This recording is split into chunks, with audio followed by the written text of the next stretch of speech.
terima kasih. Engkau telah memberikan hidup yang kekal kepada kami. Karena itu kami bersuka cita. Karena kami punya pengharapan bersama dengan Engkau. Di dunia ini kami tahu, kami hidup sebagai pemenang. Bahkan lebih dari pemenang. Yes, Dan Lord. kami percaya menikmati juga hidup kekal bersama dengan Yesus. Sore hari ini Roh Kudus, Engkau yang mengundang setiap kami hadir.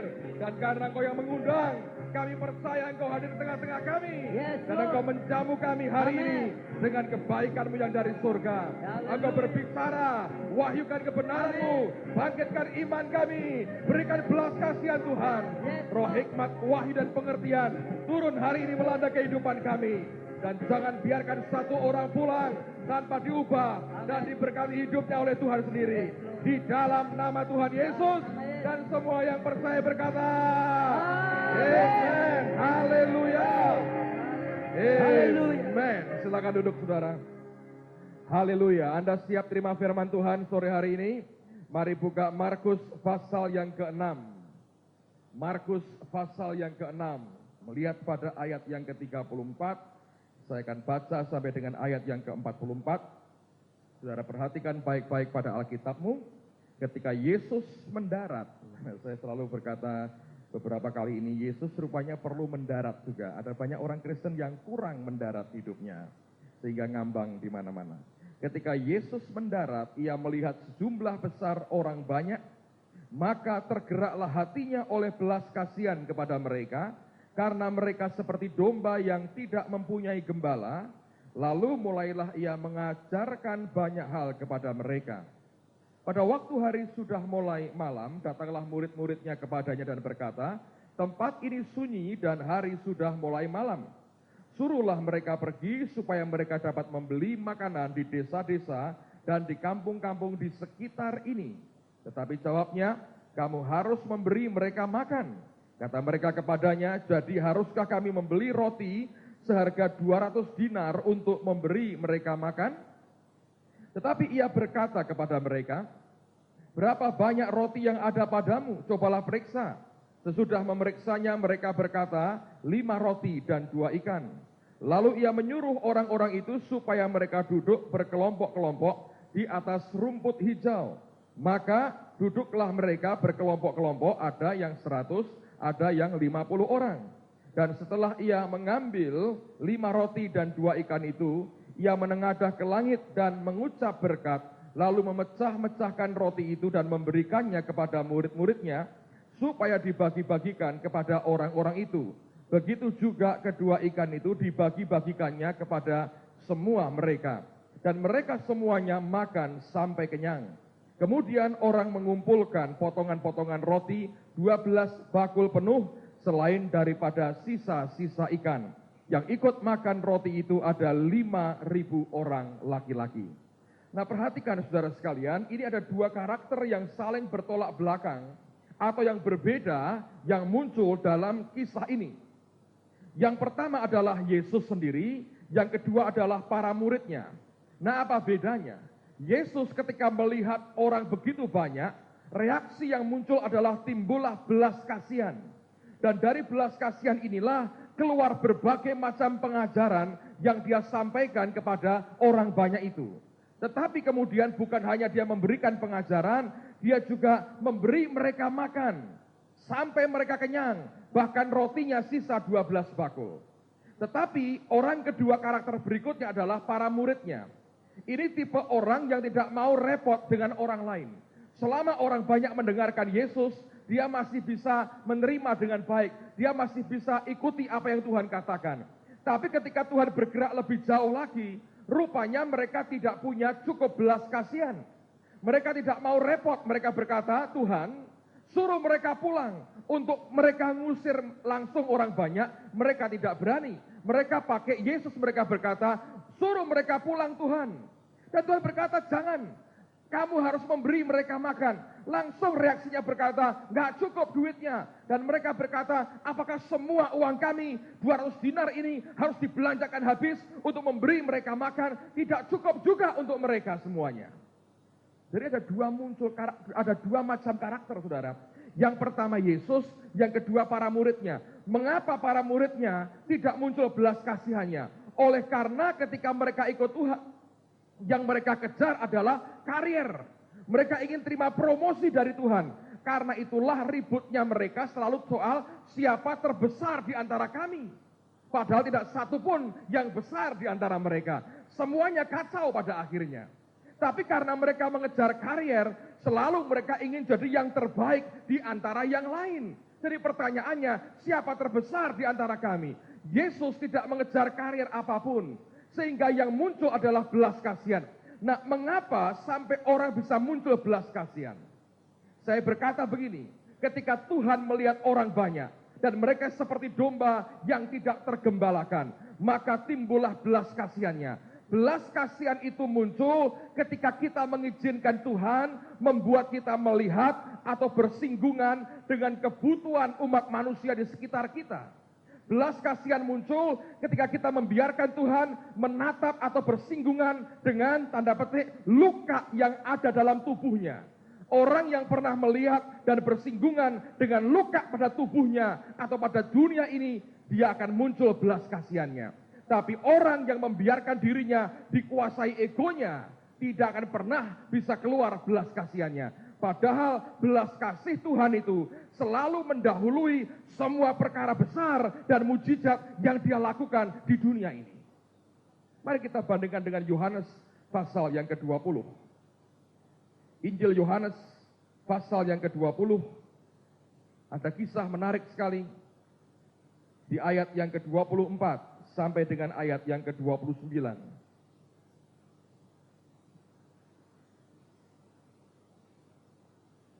Yohanes 20, lihat pada ayat yang ke-24 sampai dengan ayat yang ke-29. Judulnya Yesus menampakkan diri kepada Thomas. Tetapi Thomas, seorang dari ke-12 murid itu yang disebut Didimus, tidak ada bersama-sama dengan mereka ketika Yesus datang ke situ. Maka kata murid-murid yang lain itu kepadanya, kami telah melihat Tuhan. Tetapi Thomas berkata kepada mereka, sebelum aku melihat bekas paku pada tangannya, dan sebelum aku mencucukkan jariku ke dalam bekas paku itu, dan mencucukkan tanganku ke dalam lambungnya, sekali-kali aku tidak akan percaya. 8 hari kemudian, murid-murid Yesus berada kembali dalam rumah itu, dan Thomas bersama-sama dengan mereka. Sementara pintu-pintu terkunci, Yesus datang dan ia berdiri di tengah-tengah mereka dan berkata, damai sejahtera bagi kamu. Kemudian ia berkata kepada Thomas, taruhlah jarimu di sini dan lihatlah tanganku, ulurkanlah tanganmu dan cucukkanlah ke dalam lambungku, dan jangan engkau tidak percaya lagi, melainkan percayalah. Thomas menjawab dia, ya Tuhanku dan Allahku. Kata Yesus kepadanya, karena engkau telah melihat aku, maka engkau percaya. Berbahagialah mereka yang tidak melihat namun percaya. Izinkan saya mengajukan satu pertanyaan. Dalam 2 kebaktian kemarin dan tadi pagi saya juga mengajukan pertanyaan yang sama. Anda boleh jawab, ini tidak ada salah, tidak ada benar sebetulnya. Karena nanti kalau mau tahu sebenarnya, tanya Yesus sendiri. Saya mau tanya pada saudara, menurut Anda, akhirnya Thomas itu masukkan jarinya nggak ke lubangnya Yesus? Berani nggak kira-kira dia? Pokoknya kalau aku belum mencucukkan tanganku di tangan dan lambungnya, belum percaya. Tuhan muncul, dia berikan salam damai, dan Tuhan itu orangnya to the point, langsung straight tanpa muter-muter. Dia bilang, Thomas, kamu, cucukkan jarimu sekarang. Saya mau tanya, menurut saudara, Thomas begini nggak kira-kira? Oh ya Tuhan, memang itu yang aku mau. Dia begini tangannya, bukan begini saudara, begini. Nah, masih ingat ya? Kalau begini, kalahnya sama begini. Ya begini, makanya dia kalah, saudara. Kemudian dia tusuk tangannya. Iya tuh, lubang, tembus. Coba ya lambungmu Tuhan. Dia masukin. Iya, lubang tuh katanya. Bener, Yesus ini. Kira-kira dia begitu atau tidak? Siapa yang bilang, iya Pak, kira-kira dicucuklah tangannya, dimasukkan betul. Benar, lubang. Coba angkat tangan. Siapa yang percaya bahwa dia akan begitu kira-kira? Siapa yang berkata, nggak mungkin Pak, ketemu Tuhan begitu sudah gemetar begitu. Siapa yang berkata, tidak akan dia cucukkan tangannya? Coba angkat tangan. Berpendapat aja boleh, saudara. selalu ada sejumlah besar orang yang tidak pernah mau berpendapat.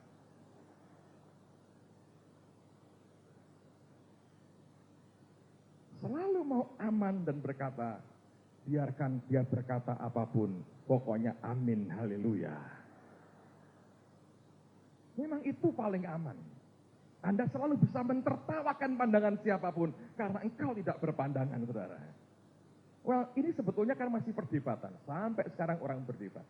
Tapi begini saudara, ini poin saya. Saya dengar Bill Wilson khotbah di Jakarta, bukan di Semarang. Dan ketika beliau khotbah, dia ngutip akan cerita ini. Enggak dia baca, dia kutip aja.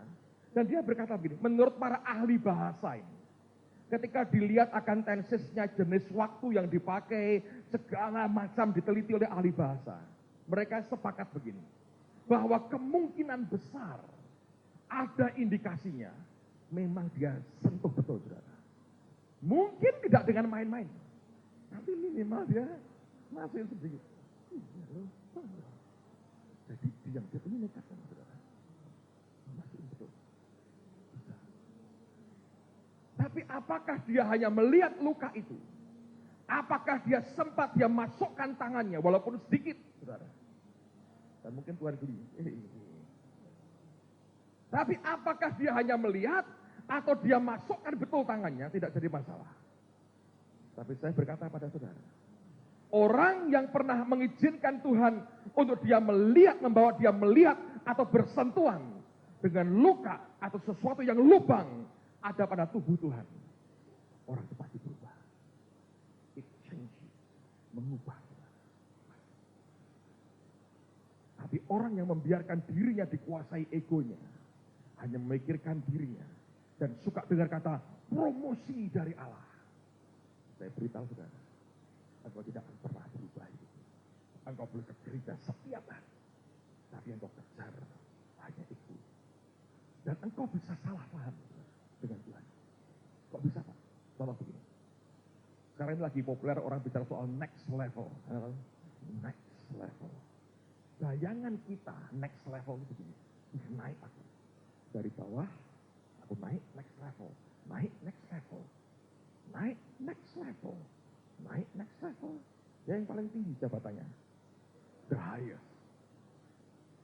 Next level. Kurang tinggi naik ke balkon. Next level. Mau lebih enak, paling belakang duduknya. Next level. Kan begitu kan saudara? Itu kan cara pandang orang. Nah artinya apa? Oh aku lebih kemuliaan Tuhan lebih hebat. Berkat Tuhan lebih limpah. Urapan yang lebih kuat. Mata buta dicelikkan, orang lumpuh berjalan mati dibangkitkan, saudara. Jadi itu kan next level. Tambah kaya, mobilnya 15, rumahnya tambah gede, tingkat 13, segala macam. Next level. Saya beritahu saudara, kalau kau tidak kenal Tuhan, mungkin kau akan kecil. Sebab next levelnya Tuhan beda dengan cara pikir. Kenapa next levelnya Tuhan? Lebih rendah hati. Itu next levelnya Tuhan.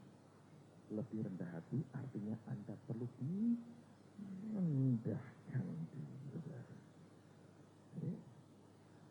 Itu habis Pak ya. Next level kan.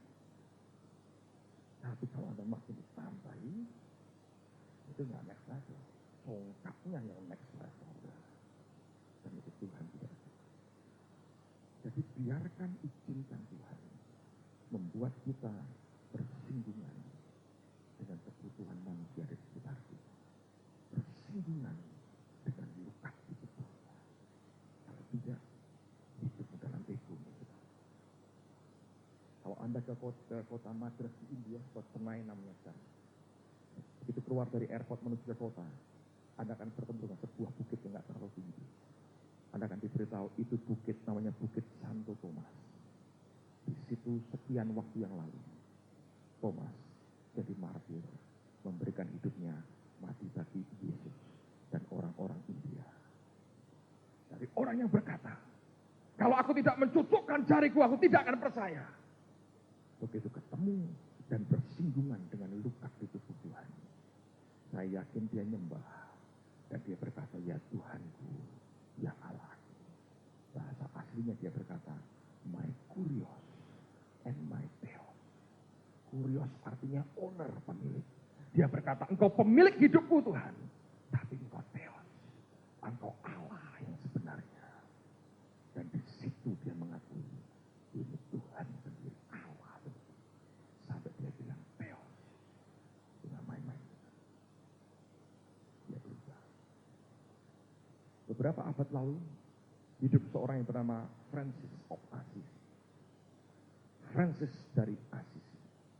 Oleh gereja Katolik, dia diangkat sebagai Santo Francis of Assisi. Dia salah seorang bapak gereja yang terkenal dalam pelayanannya. Orang ini punya pengalaman yang unik dalam hidupnya, saudara. Dia paling jijik melihat orang yang kena kusta. Zaman itu, kalau orang kusta itu bisa putih seluruh tubuhnya. Menjijikkan sekali, bau sekali. Dan ini jarinya bisa membusuk dan putus satu-satu. Hidungnya bisa hilang, ya, lubang, nggak ada batang hidung. Tangan jarinya lepas satu-satu. Seringkali juga daun telinganya bisa putus. Itu matinya pohon dan kakinya putus jarinya satu demi satu. Itu kusta. Seperti Gehazi, putih kena kusta. Nah, Francis ini paling ngeri ketemu orang kusta. Satu hari, dia hamba Tuhan, dia tahu kebenaran. Dia harus pergi dan untuk pergi itu dia mesti melewati sebuah lorong. Yang kanan kirinya itu tembok yang tinggi dan tidak ada pintu apapun dalam lorong itu. Tembok aja kanan kirinya. Siang hari dia jalan dengan biasa, santai dia jalan. Cukup jauh lorongnya, cukup panjang. Dia masuk ke lorong itu, nggak ada siapapun sepertinya. Tapi ketika dia sudah mulai melangkah, dia sadar. Di sekian langkah dari dia lihat seorang bapak tua. Dan dari jauh pakaiannya compang-camping. Dan dia bawa alat untuk ngemis. Saudara. Dia tahu itu seorang pengemis. Tapi dari jauh dia perhatikan. Aneh bapak itu ya. Kok kulitnya putih? Lebih putih dari orang kebanyakan. Jadi dia nggak terlalu istilahnya nges, saudara, nges tahu nges. Dia nggak terlalu nges bahwa itu orang kena kusta. Dia jalan. Makin dekat dia sadar. Itu pengemis kusta seluruh tubuhnya putih kena kusta. Antara dia dengan bapak pengemis itu hanya berjarak beberapa langkah lagi.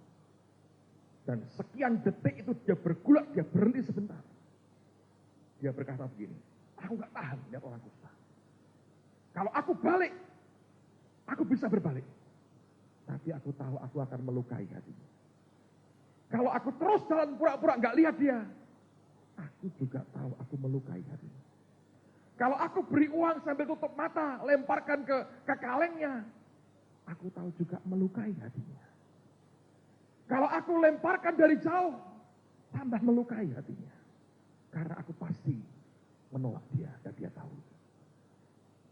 Dan bapak ini sudah menatap ke dia dengan kaleng untuk mengemis itu, berharap dapat uang dari Francis of Assisi. Tapi saya bersyukur, saya yakin itu kekuatan Tuhan. Kekuatan. Apa yang terjadi? Dalam sekian detik itu saya yakin Tuhan berikan kekuatan besar. Dia memutuskan sesuatu yang mengubah seluruh hidupnya. Dan apa yang terjadi? Dia rokok dari sakunya. Dia ambil uang.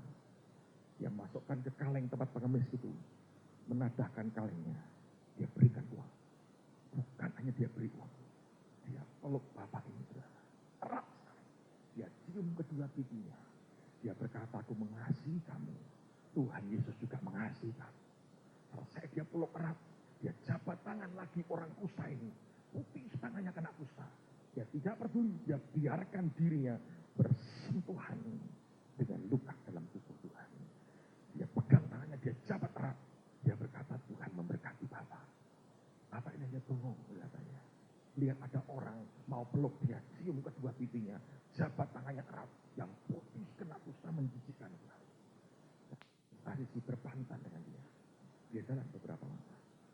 Waktu dia jalan, hatinya masih gelisah. Mungkin dia pikir, apa aku harus berbalik, peluk dia lagi. Dia pikir, mungkin aku harus, kenapa aku mesti gelisah? Dia balikkan badannya, dia lihat ke lorong itu. Itu yang membuat dia takut. Waktu dia berbalik, bapak dulu lenyap dari pandangan matanya. ujung lorong itu. Dia berlutut, dia nangis. Dia mengadakan tangannya. Sebab dia tahu yang dia peluk dan dia cium adalah Yesusnya sendiri. Diskon cuplang. Sejak hari itu hidupnya berubah. Compassion, belas kasihannya mengalir keluar. Begitu banyak orang yang hidup karena ego.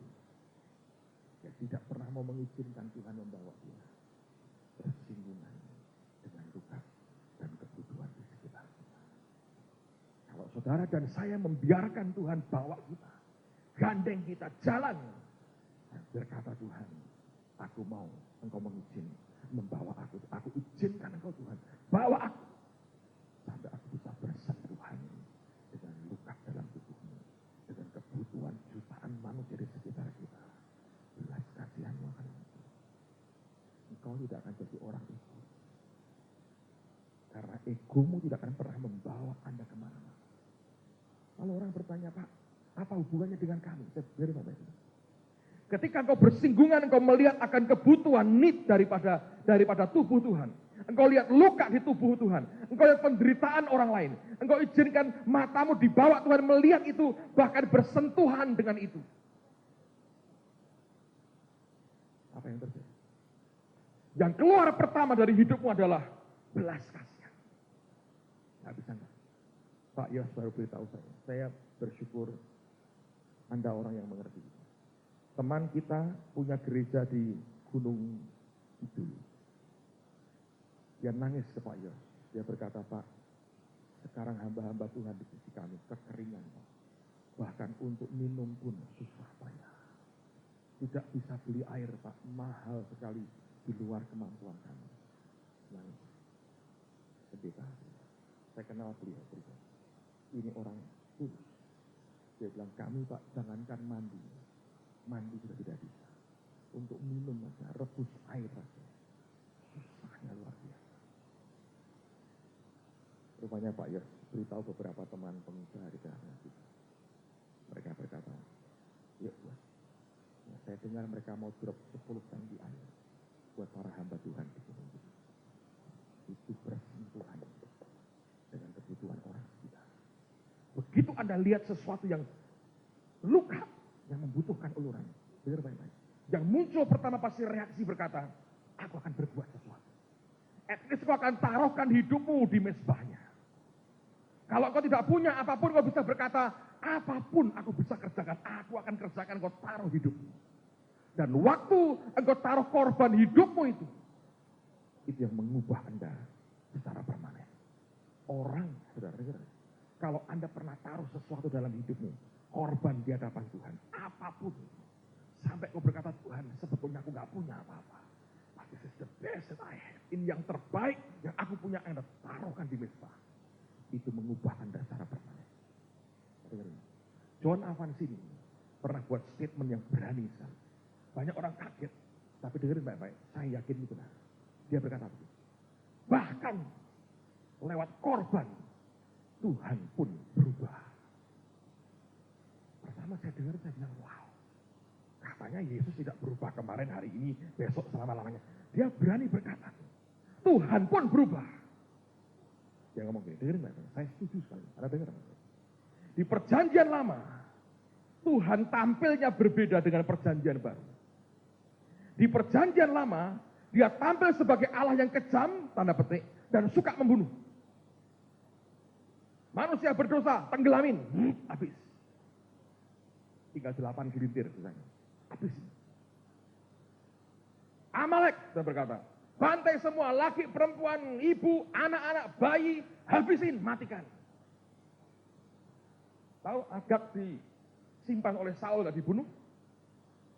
Nabi Samuel, yang kerjanya nubuat, ngambil pedang.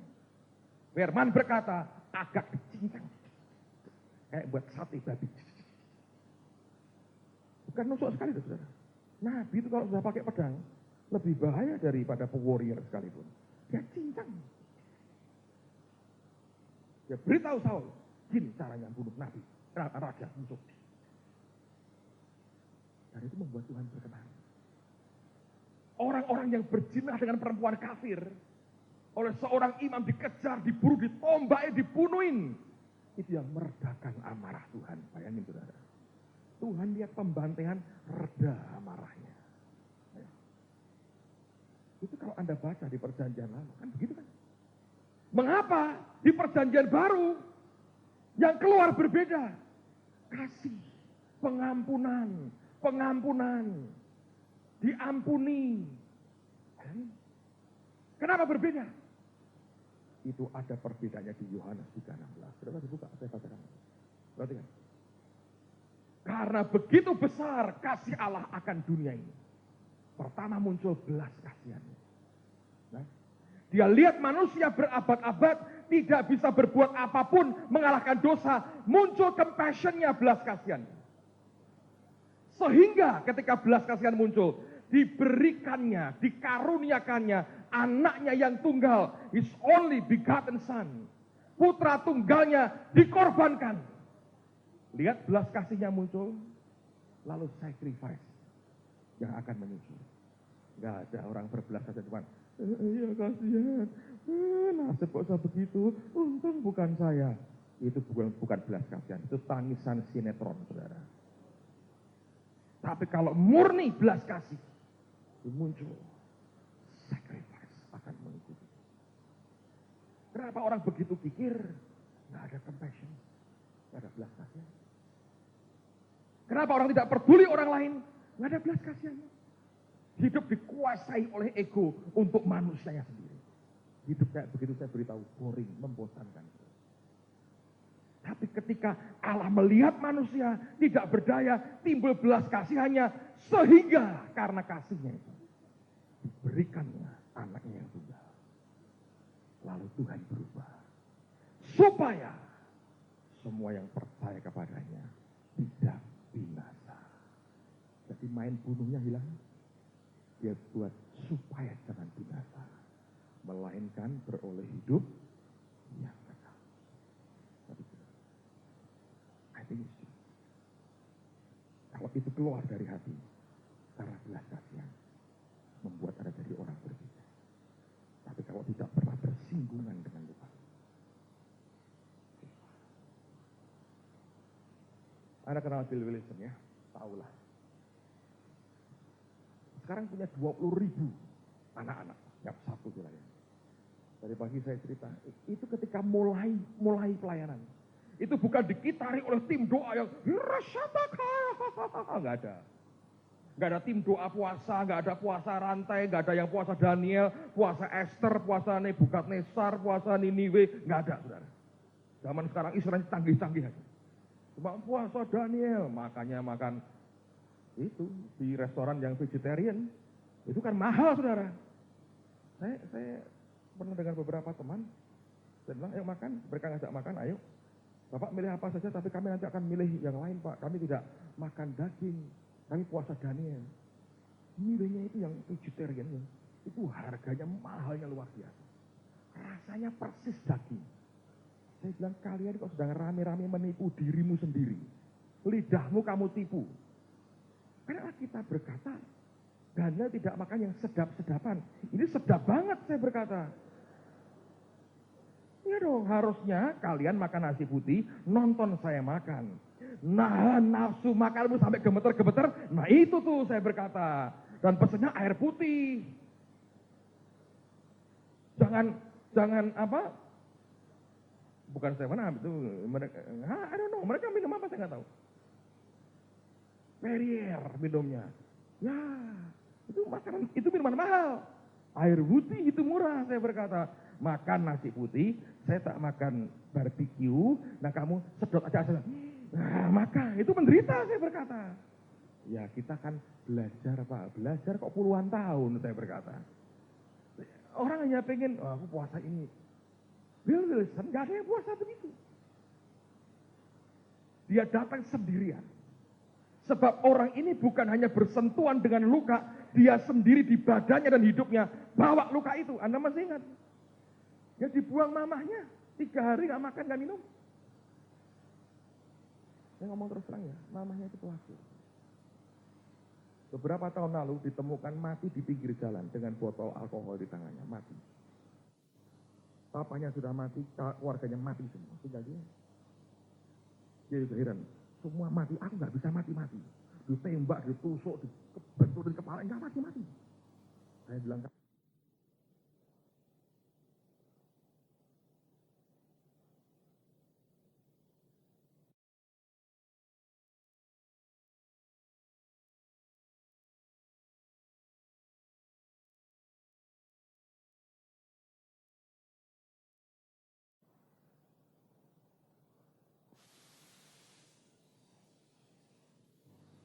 kamu rangkap berapa sih nyawamu? Ini orang Anda tahu pelayanannya. Ketika awal mulai sendirian, nggak ada orang mau bantu dia. Daerah paling ganas, paling brengsek di dunia di Bronx, di Brooklyn, saudara. Dia masuk, dia lihat potensi ada begitu banyak anak-anak kecil. Hidup mereka berat sekali. Nggak diurus orang tuanya, beberapa kan sampai ada yang dua kakak beradik ya, terbelakang mentalnya. Mamanya dibunuh orang nggak tahu siapa, digorok lehernya mati. Mereka nunggu mayat mamanya sambil duduk di sofa, nonton TV berhari-hari, seminggu sampai busuk mamanya ini, mayatnya. Semua isi kulkas dimakan habis, terakhir ditemukan guru sekolah minggunya lagi makan kardus. Itu loh, kelok saudara, ngerti? Dia dibuka ini dimakan kardusnya. Nggak tahu mamanya mayatnya membusuk kayak begitu. Jadi nggak ada orang mau bantu dia pada awalnya. Dia berkata begini, saya butuh 2 orang bantu saya untuk memberitakan bahwa Sabtu ini ada sekolah minggu. Lalu dia butuh 2 orang. Dia cari pegawai yang murah kan, dia nggak punya banyak duit. Ketemu yang pertama, Anda tahu tim pertamanya dia? Pecandu narkoba. Jadi rumah damai jangan kecil hati. Anda bisa dipakai Tuhan luar biasa sebelumnya. Pecandu narkoba yang belum direhab, masih istilahnya orang Semarang, doyong setiap kali itu. Doyong. Orang geliar-geliar gitu. Jalannya pun mata separuh terbuka, separuh tertutup begini, itu ya. Didatangi sama Bill Wilson, lu mau kerja sama saya? Tak gaji tiap hari $5. Kerja apa? Katanya begitu kan. Oh gampang, aku kan nggak bisa kerja, tapi aku mau uangnya katanya. Bisa kamu kerja sesuai dengan kondisimu. Oh begitu ya. Suruh apa? Dibawain kostumnya Yogi Bear. Tahu Yogi Bear? Film kartun dulu Yogi itu. Saudara. Kamu pakai kostum ini, lah aku suruh apa? Duduk di belakang trukku, kayak gini aja. Hehehe. Ya kamu sambil teler, hehehe, nggak apa-apa. Nah, dia bilang, itu aku bisa, gampang kan? Hehehe, gitu aja. Nggak usah ngomong apa, jangan kalau ngomong yang lain ngaco. Kamu nggak boleh ngomong yang lain, cuman hehehe, begini aja. $5, lumayan bisa ngedrak lagi kan katanya. Lalu dia perlu driver yang tahu seluk-beluk areal yang berbahaya itu. Ketemu calon pengemudi yang hebat. Anda tahu siapa? Pengedar narkoba. Kan paling tahu seluk-beluknya kan, pelanggannya kan banyak di mana-mana. Dia sewa orang itu sehari $20 atau $25 saya lupa. Dia bilang kamu drive. Kalau siang, oh ya kalau malam aku kerja, ya kerja ngedar saudara. Jadi ini orang tahu betul jalan, tapi nyetirnya orang Semarang bilang biayaan, saudara tahu? Jelalatan matanya karena takut polisi. Jadi, tapi dia canggih betul, dia tahu lorong-lorongnya. Sebab maklum pengedar narkoba. Belakangnya pecandu narkoba. Pendetanya kurus kayak bekas narkoba. Rambut gondrong. Jadi ini tim paling hebat di dunia ternyata. Dan Bill kerjaannya pakai megafon, teriak-teriak ke anak-anak. Sabtu ada Sunday School, dia sebar brosur, anak-anak semua keluar, lihat orang yang lagi teler. Hehehe, senang mereka, hehehe, saudara. Ya, Sabtu pertama dia buat kebaktian, 1.100 anak muncul. Gak ada tim doa, gak ada apa-apa, cuma hanya membawakan luka di hidupnya. Luka pada tubuh Tuhan, lihat akan kebutuhan orang sekitar. Jadi, berapa banyak orang pengen tiru dia, hanya sebentar, tetap tidak ada di dalamnya. Pernah bersinggungan dengan Tuhan. Saudara, dan murid-murid ini kalau Anda perhatikan, begitu disuruh kasih makan, Anda tahu reaksinya mesti ngomongnya apa? Duit. Apa harus dibelanjakan 200 dinar? Ributnya mesti duit. Menurut saya provokatornya Yudas ini. Ojo. Gitu lah. Sebab kalau entek duitnya, dia nggak bisa korupsi. Dia berkepentingan duitnya utuh. Jadi ini peristiwa ini, saudara, Yudas paling senang. Aman, kasku masih ada 200 dinar. Besok tak colong 5 dinar. Gitu kira-kira. Selalu reaksinya. Dan sampai hari ini saya perhatikan, di mana-mana para pendeta itu, bukan saya mengasihani diri saya sendiri. Saya bukan orang yang segan bicara. Believe me, saudara, itu banyak gembala struggle yang bolak-balik ngomong ke saya, Pak, jemaat nggak ngerti memberi. Diajari tuh, sungkan Pak, dikira boleh duit. Nah, kamu cari uang tidak? Ya tidak, ngomong, oh sungkan Pak. Bapak aja yang bicara, loh kok enak? Dia bilang. Saya dimaki saya, kamu dapat enaknya. Ya Pak, tolong Pak. Itu dihimbau, disindir, sampai dari yang paling halus sampai paling kasar, tetap nggak ngerti. Nggak taunya, hehehe, gitu aja saudara kira-kira. Nah kalau gereja saja, hehehe, mabuk ini kita. Nah, selalu kalau orang ego itu reaksinya, duit, keberatan gitu loh, keluar itu keberatan.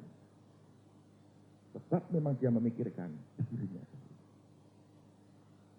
Saya perhatikan, saya baru diceritain orang. Kemarin saya cerita, ada pendeta, waduh susah sekali. Jemaahnya sebetulnya banyak orang kaya. Tapi pikirnya luar biasa. Dia sedih banget. Gak undang hamba Tuhan. Ini yang diundang ini kebetulan orang Batak. Keras. Dia pikir, biar gue kasih orang Batak. Bapak pendeta, ngomong perbuluhan ya. Beres, itu memang pekerjaan saya katanya. Batak kan. Lalu berkhotbah soal perbuluhan, saudara. Dia naik mimbar, dia khotbah perpuluhan. Terakhir, saudara, ini pakai segala cara lah orang. Tapi saya beritahu ya, kadang percuma, mental. Ini orang ini caranya kasarnya luar biasa. Tapi saya hargai dia berani, saudara.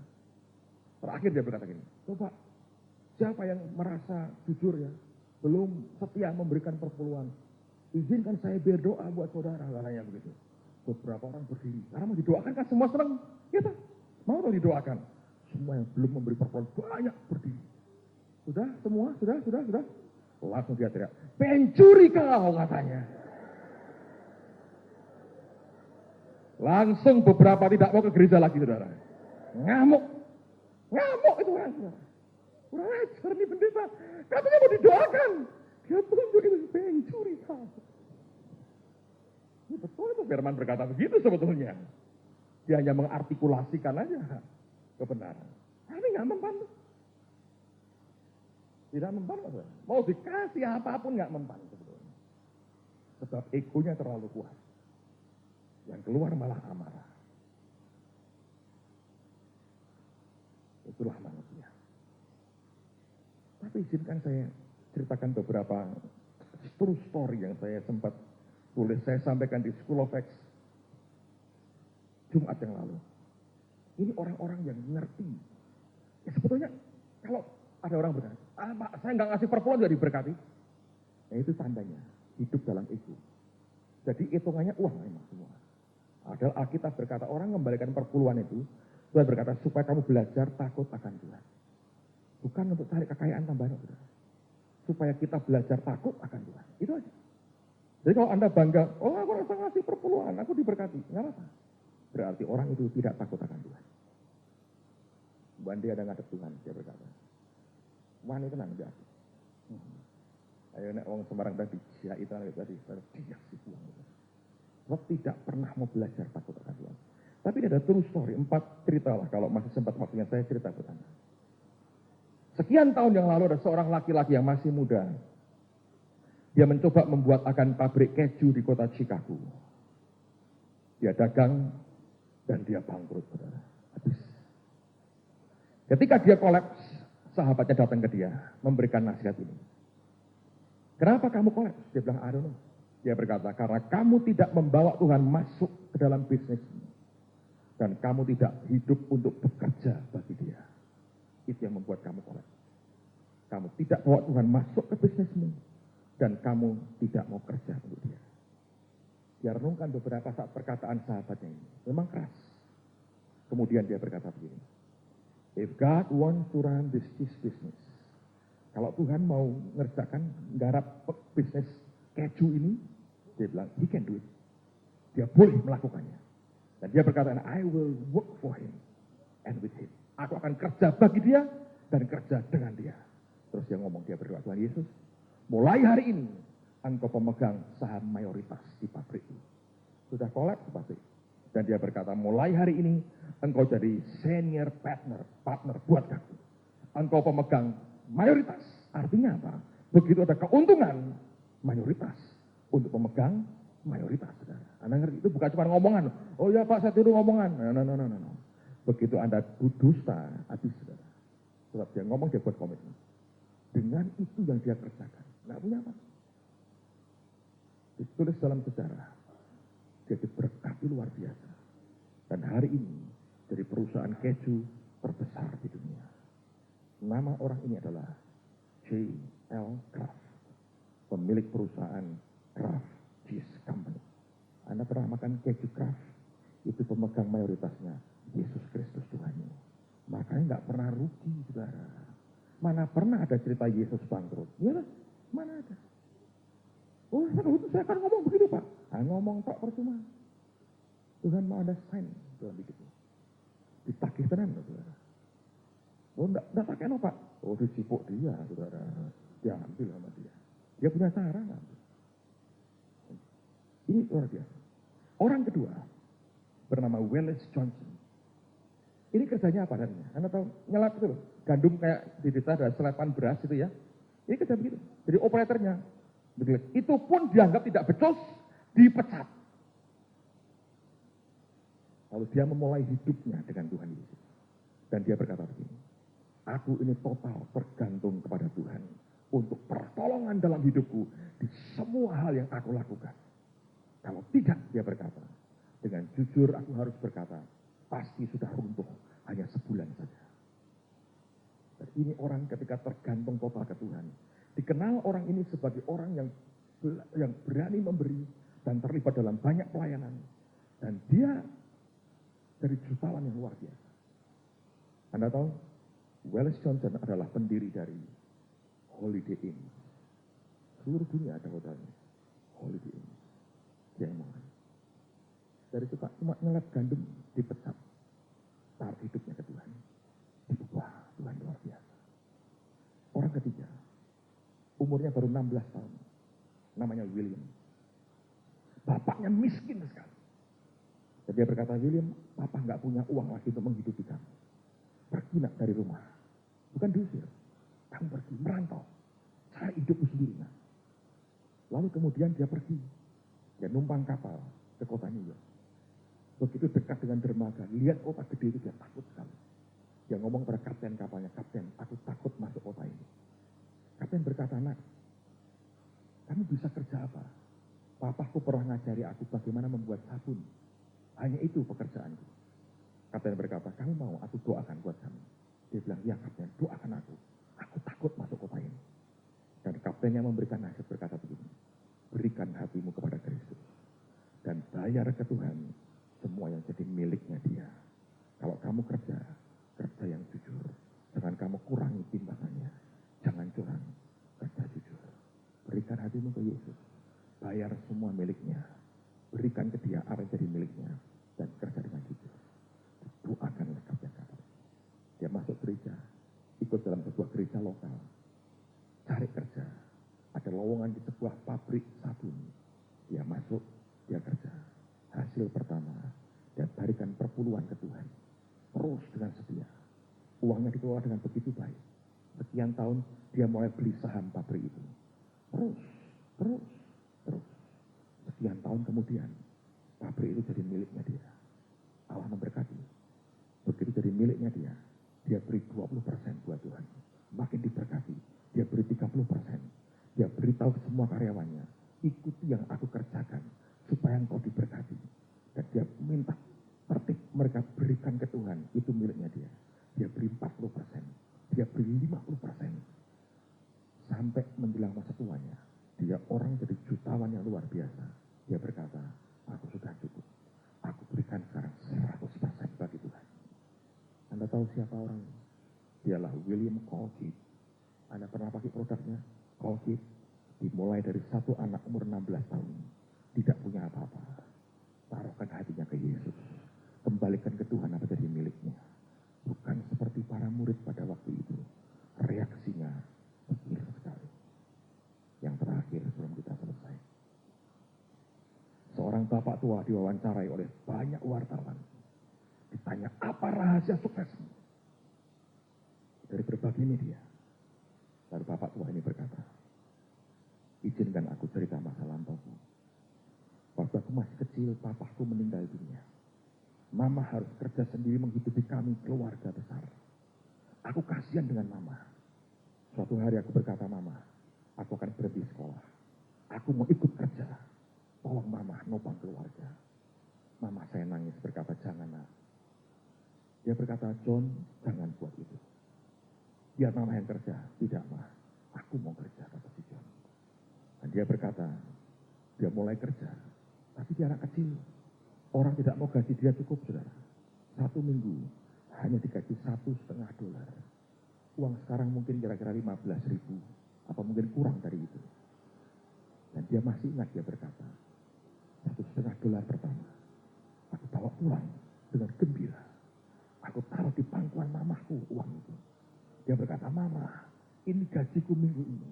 Ini buat mama semuanya. Dan dia berkata, mamaku menangis. Dia pegang uang kecil yang aku bawa. Dia berkata kepada saya begini, John, mama akan lebih bahagia. Kalau engkau mengizinkan 10% dari yang kecil ini, kamu berikan ke Tuhan. Dia berkata, mama, kita kekurangan, kita butuh untuk hidup. Iya, John. Tapi tetap ini sebagian harus kembali ke dia. Mama akan sangat bahagia. Kalau dari hatimu engkau mengizinkan, kembalikan yang milik Tuhan. John kecil hanya mengangguk. Dia berkata, iya mama. Dia berkata, saudara, itu awal kenapa aku jadi seperti sekarang ini.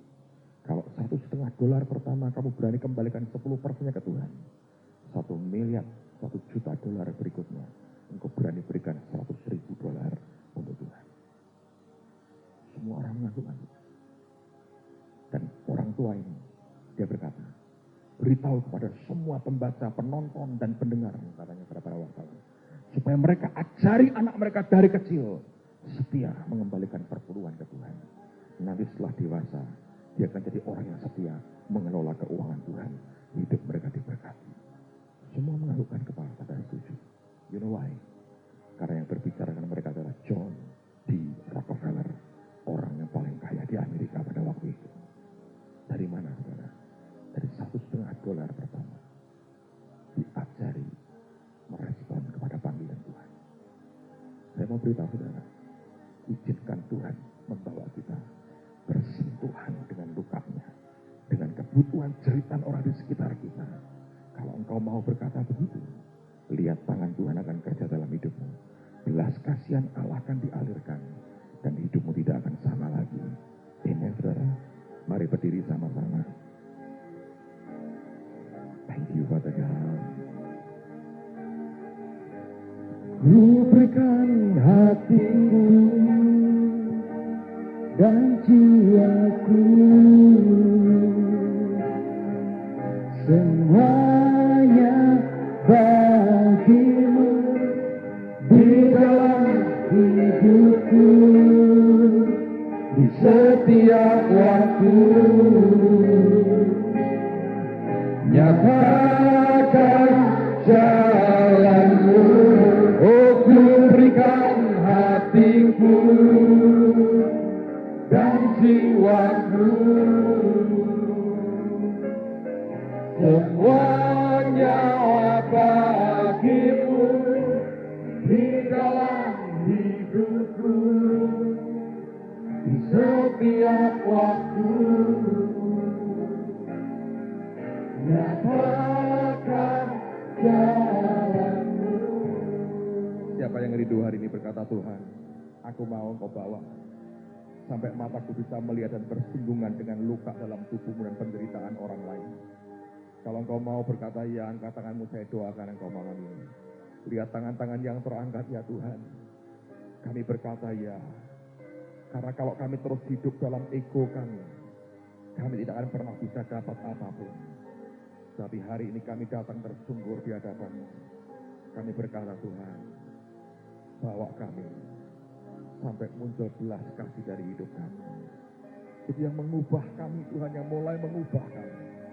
Tapi bukan hanya belas kasih, bawa sampai pada pengorbanan sejati keluar dari hidup kami. Karena itu yang membentuk, mengubah kami secara permanen dalam hidup kami hari ini.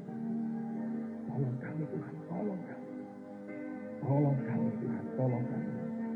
Terima kasih, Tuhan, terima kasih. Tolong anak-anak dalam nama Tuhan Yesus.